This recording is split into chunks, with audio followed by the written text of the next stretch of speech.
मौत एक ऐसी घटना है जिसका सामना कोई नहीं करना चाहता। कोई नहीं चाहता कि उसके साथ कुछ ऐसा हो जो उस व्यक्ति विशेष या उसके संबंधियों के लिए बुरा हो। लेकिन क्या हो अगर यह मौत एक ऐसा रूप ले ले जिसकी ओर इंसान जाए बिना रह ना सके, जिसे देखते ही इंसान खुद पर काबू खो बैठे।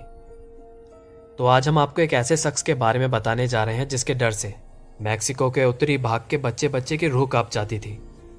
एक ऐसी बला के बारे में जो अपनी खूबसूरती के लिए जितनी मशहूर थी, अपने बुरे कारनामों के चलते उतनी ही बदनाम भी थी, जिसका नाम था ला लरोना। ला लरोना मैक्सिको के उत्तरी भाग में रहती थी और उसका असली नाम मारिया था। मारिया अपनी खूबसूरती के लिए आसपास के इलाकों में काफ़ी फेमस थी। उसके शहर में रहने वाले हर नौजवान मारिया पर फिदा थे और हर शाम जब मारिया अपनी पसंदीदा सफ़ेद ड्रेस पहनकर निकलती तो बहुत खूबसूरत लगती थी। एक दिन बाजार में उसे एक नौजवान मिला जो मारिया को देखकर उसकी खूबसूरती का दीवाना हो गया और मारिया को भी वो लड़का बहुत पसंद आया।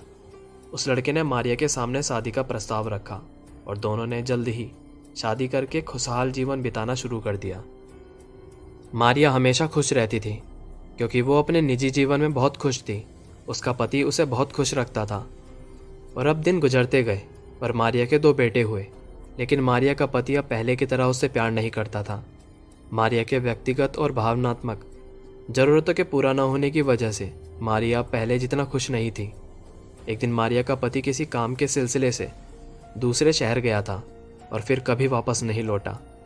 मारिया कई दिनों तक अपने पति का इंतज़ार करती रही और उसके ख्याल में रो रो कर अपना बुरा हाल कर लिया। अब वो पहले जितनी सुंदर भी नहीं रही थी।